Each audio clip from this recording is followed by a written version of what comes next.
Chain आप देखिए special chain अलग से डिजाइन की गई है।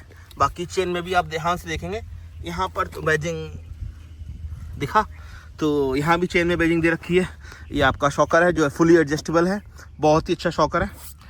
ये वो जगह है जहाँ पर चाबी लगेगी, ये वो जगह है जहाँ पे चाबी लगेगी सीट निकालने के लिए, यहीं पे इसका यूज़ है।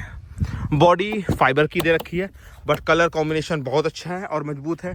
फ्यूल टैंक बहुत ही वाइड है, बहुत ही दिखने में अच्छा लग रहा है। 14.5 लीटर का टैंक है और करीब आप मानो 15 से 20 का एवरेज है, तो आराम से बाइक आपकी 200-250 किलोमीटर जाएगी।